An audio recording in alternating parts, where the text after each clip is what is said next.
خاوتي غدا صباح عليكم بونجور تو الموند، اهلا وسهلا مرحبا بكم يا جماعة الخير. رمضان كريم، ان شاء الله يخرج علينا بالخير ويجوزه بالخير. Tous mes vœux de bonheur, de prospérité, de sérénité surtout pendant ce mois de Ramadan. Ça va être très difficile de concrétiser ces vœux, mais nous lutterons jusqu'au bout يا جماعة. صحة رمضانكم. Et merci pour votre fidélité. Pendant ce mois-ci, nous allons beaucoup travailler pour vous apporter les éclairages nécessaires, les analyses et les informations et les révélations nécessaires pour que vous puissiez comprendre enfin les dessous de l'actualité algérienne. Nous allons commencer cette journée, Ajma'a, par les nouvelles analyses et les nouvelles informations qui ont été délivrées par l'ex-ambassadeur d'Algérie en France, Xavier Driancourt, l'un des meilleurs connaisseurs de l'histoire de l'Algérie. Monsieur Xavier Driancourt qui a suscité la colère des dirigeants algériens, qui n'hésitent pas à susciter la colère, qui n'hésitent pas à titiller les dirigeants algériens. Ces derniers temps, il se démarque par c'est un activisme, en tout cas par des prises de parole très engagées sur l'Algérie. Sa langue ne cesse de se délier. Il commence à dire des vérités très gênantes et il cause beaucoup de problèmes au régime algérien parce qu'il est en train, dans les colonnes de la presse spécialisée de la presse française, il est en train de décortiquer le système algérien en exposant ses fragilités, ses peurs, ses craintes. Vous avez Driancourt qui a suscité la colère au début de cette année 2023. Rappelez-vous, lors d'une tribune publiée dans le quotidien Figaro, lorsqu'il a parlé de l'effondrement de la nouvelle Algérie, Abdelmajid Tebboune. Abdelmajid Tebboune a senti l'obligation de lui répondre. C'était lors de la rencontre Weli gouvernement, au mois de février 2023.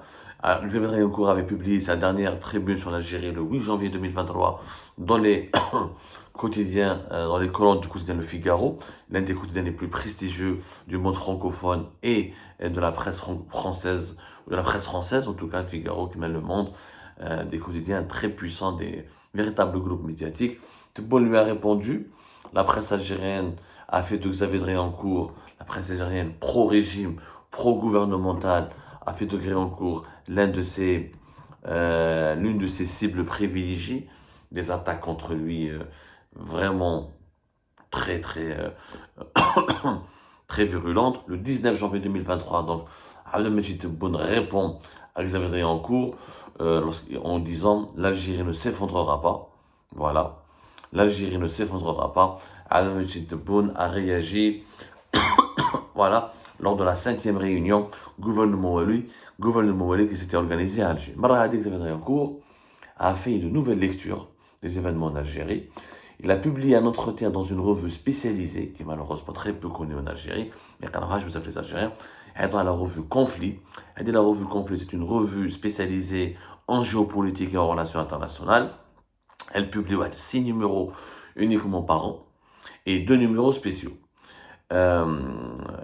C'est une revue dans laquelle écrivent des professeurs, des étudiants, des cadres supérieurs, des officiers militaires, des anciens diplomates, de nombreux spécialistes des relations internationales et de la géopolitique. Très très intéressante, franchement très intéressante, il faut la lire, uniquement 6 numéros par an. Alors, Xavier Driancourt, dans cette interview qui a été publiée le 21 mars 2023, a décortiqué le système algérien. Donc, comme sincèrement, là, Xavier Driancourt, encore une fois, j'étais parmi ces contradicteurs. Quand il était en poste en France, à Alger, je le trouvais très mou, pas assez, je veux dire, virulent. Il faisait pas assez de pression sur les dirigeants algériens. Il faisait pas de bras de fer. Il donnait en tout cas l'impression qu'il était toujours du côté du régime algérien et pas assez de la société civile et de l'opposition. Il y avait une certaine mollesse, voilà, la mollesse, qui pouvait s'assimiler à de la collaboration avec le régime algérien, qui pouvait même être interprétée quelquefois à la complicité. Effectivement, Xavier Driancourt avait beaucoup d'entrées au sein du régime algérien, mais il était diplomate. Nous avions oublié à l'époque, non, il y a plusieurs styles de diplomate, mais lui, il avait un style passif, discret, un style, il n'aimait pas les coups d'éclat, et il n'aimait pas les... Donc, quand il était en poste à Alger, il ne donnait pas l'impression que c'était quelqu'un qui pouvait critiquer le régime algérien, qui pouvait se retourner contre lui, ou là qui pouvait le remettre en cause de façon aussi systématique et aussi brutale. Après, on peut comprendre, peut-être parce qu'il était diplomate, devoir de réserve. Je rappelle que Xavier Driancourt a été diplomate ou ambassadeur de France à Alger, en Algérie, entre 2008 et 2012, une première fois. Ensuite, une deuxième fois, entre 2017 et 2020. C'est l'un des rares diplomates français qui ont occupé à 2 reprises ce poste à Alger. Il en a même fait un livre en 2022, L'énigme algérienne, qui a été décevant par quelques égards, parce qu'il n'y a pas eu les révélations que nous attendions. Xavier Driancourt, qui a connu de près tous les acteurs du régime algérien, on s'attendait à des révélations beaucoup plus croustillantes. Mais finalement, les sorties médiatiques, les analyses pointues de Xavier Driancourt dans la presse spécialisée ou là dans la presse française tout court sont beaucoup plus intéressantes à lire et beaucoup plus enrichissantes que les confessions qu'il avait rédigées dans son livre L'énigme algérienne. Et Hadel, le Xavier Driancourt qui parle dans les médias, n'a rien à voir avec le Xavier Driancourt qui était ambassadeur français à Alger. Encore une fois, peut-être le devoir de réserve. Quand on est diplomate, on est obligé de se tenir à carreau. Le rôle du diplomate, finalement, n'est pas d'être le bagarreur, le belliqueux, même si, quand on est dans un régime autoritaire comme l'Algérie, il lui-même le dit que ça va être en cours, on est toujours exposé à la logique des rapports de force. Bon, les rapports de force, en tout cas, Xavier Driancourt, il se mêle, il s'implique bel et bien dans ces rapports de force avec le régime algérien. Alors, dans cet entretien, ce qui est intéressant, il nous explique comment il explique la nature du régime algérien. Vraiment, il répond, Xavier Driancourt a répondu à Tebboune. L'autre, Tebboune, le 19 janvier, a dit à Driancourt, répond à Xavier Driancourt de façon sèche et assez moqueuse, en lui disant que l'Algérie ne va jamais s'effondrer. Et ben, Xavier Driancourt explique les fragilités, a répondu à Tebboune en expliquant les fragilités du système algérien et les causes et les raisons qui peuvent mener vers son effondrement. Qu'est-ce qu'il dit dans cette interview de haute voltige, franchement, très beau niveau, Xavier Driancourt. Il dit que le système algérien est l'héritier du mode de gouvernance des wilayas. Durant la guerre d'indépendance, il en a les mêmes caractéristiques: opacité, lien personnel très fort, fidélité à la religion et au chef, un certain affairisme, équilibre régional, nationalisme, discours anti-français. Je pense que le système algérien avant 2019 et qui a réussi à se reconduire est dans la ligne droite de gouvernance algérienne par le FNL pendant la guerre. Xavier Driancourt a résumé, là il est en train de décortiquer le système algérien. Il croit qu'il est basé sur l'opacité, les liens personnels très forts, fidélité à la religion, au chef, un certain affairisme, le business, la corruption, etc. L'équilibre régional, Kabyle, Chaoui, Sahraoui, les Sahraouis sont malheureusement très marginalisés, l'Est, l'Ouest, le Centre, nationalisme, discours anti-français. C'est ça le système algérien. C'est ce que nous disons depuis longtemps. On a fait Algérie partout, avant, dans nos lectures, dans nos chroniques, dans nos éditos, dans nos enquêtes. Effectivement, c'est ça le système algérien. C'est pour ça qu'il est fragile. Parce que le système algérien ne s'appuie pas sur des institutions. Le régime algérien n'a pas construit des institutions. Il n'a pas du tout construit des institutions. Il a des caractéristiques qui lui permettent de durer. Et ce sont des caractéristiques qui sont basées sur les intérêts personnels, les intérêts claniques, l'affairisme, le régionalisme, le nationalisme et le discours anti-français. Maintenant, comment ce régime a pu rester aussi longtemps? Xavier Driancourt apporte des réponses très intéressantes. Et pour d'abord, c'est la guerre civile. Ce qui s'est passé pendant la décennie noire a traumatisé beaucoup les Algériens et ça a profité au régime qui a duré. Donc, je reste en place où je pars, ou c'est la guerre qui revient au pays. M'bad, l'échec du Hirak, il explique beaucoup par la Covid-19. Il n'a pas tort. C'est vrai que l'échec du Hirak, on a beau dire que le Hirak était divisé, le Hirak était affaibli, le Hirak n'avait pas de projet de société, n'avait pas mené vers la construction, n'a pas abouti à la création de mouvements politiques, n'a pas abouti à la mise en place de nouveaux partis, de nouveaux mouvements de l'opposition, n'a pas structuré la société algérienne. Mais ceci dit, n'oublions pas que c'est vrai qu'il y a eu le fait de la Covid-19, la pandémie de la Covid-19 de 2020, et le fait qu'il y a eu cette rupture brutale et obligée des manifestations populaires, a beaucoup profité au régime algérien qui s'est ensuite acharné pendant cette pause obligée du Hirak pour l'enfermer, pour réprimer, pour mettre les gens en prison, etc. Et là, le Hirak nous on perçoit comme étant un échec parce qu'il n'a pas réussi, Xavier Driancourt qui était sur place à Alger à l'époque, jusqu'à 2020, il a bien dit, il explique bien que le régime a eu très très peur.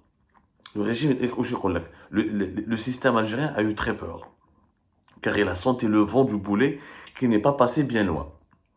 Le vent du boulet qui n'est pas passé bien loin. D'ailleurs, le système a vraiment hésité au début du Hirak, ne sachant comment agir. Les responsables du système ont vraiment cru finir comme Saddam Hussein ou Kadhafi.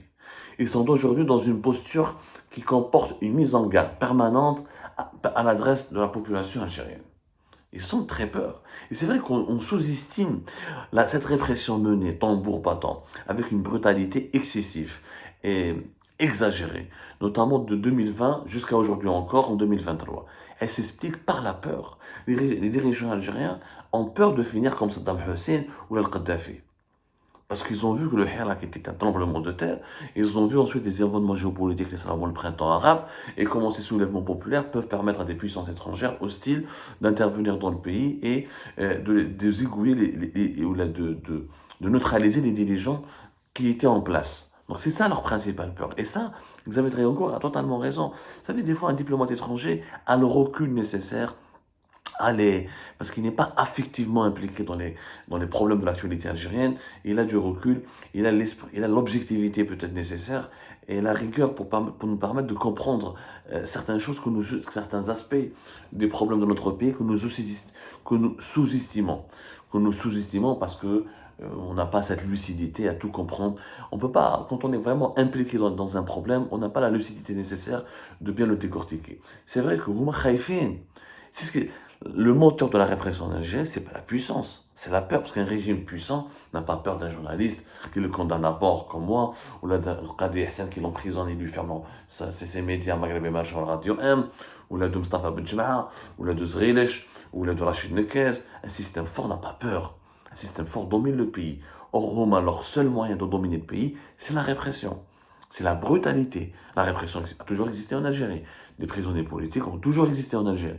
Mais avec un nombre aussi important, avec l'ampleur inédite et exceptionnelle de la répression politique depuis 2020 jusqu'à 2023, elle s'explique par la peur. Parce que, vous avez encore, les dirigeants algériens sont dans une posture où ils ont peur d'une mise en garde permanente de la population algérienne. Houma, ils répondent à cette mise en garde par une mise en garde. C'est-à-dire qu'ils sentent le besoin de menacer la population algérienne, de la presser, de l'harceler, de la mettre sous tension en permanence pour éviter justement qu'il y ait un nouveau printemps ou un nouveau Hirak. Xavier Triancourt, il dit d'ailleurs à ce sujet qu'il y a toujours de grandes frustrations au sein de la population algérienne. Il dit qu'il y a des épisodes qui peuvent être un avertissement, qu'il y a une véritable exaspération. Il prend l'exemple de ce qui s'est passé avec la finale à la Chan, février dernier, lorsque des supporters ont chanté la Casa del Moradia, qui est le fameux chant qui nous rappelle l'engagement politique des supporters algériens durant la période justement qui a précédé les Hirak. Et pour lui, il y a un avertissement. Il y a un véritable avertissement. L'intervention de l'armée a permis de neutraliser le Hirak, mais la situation reste tendue. Rien n'est encore gagné. Rien n'est encore gagné. La seule stratégie qui a marché vous savez, en cours, je pense qu'on en parlera dans une prochaine émission. On fera un autre épisode parce que c'est vraiment important. Ce décryptage du mode de gouvernance du régime algérien actuel est vraiment enrichissant. Et vous avez pourquoi le système a bien réagi face au Hirak. Il apporte des réponses. Et parce qu'il a changé que les hommes, mais il n'a pas changé le système. Ça, c'est très intéressant à comprendre parce que c'est ce que nous n'avons jamais cessé de le dire. Mais vraiment. Par contre, dans cette première partie, nous allons nous concentrer pourquoi le système algérien risque de s'effondrer.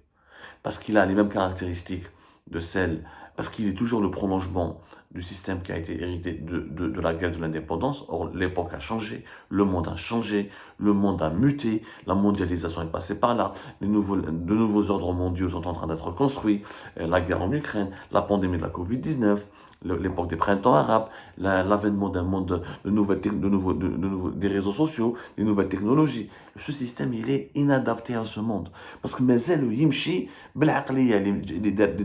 années avant l'indépendance du pays. باش نتفاهموا مليح. واش يقول لك فهناك Isabelle Rioncourt, c'est un point très important. La deuxième grande faiblesse du régime algérien qui pourrait provoquer sa chute, c'est le conflit intergénérationnel. Il y a un conflit générationnel.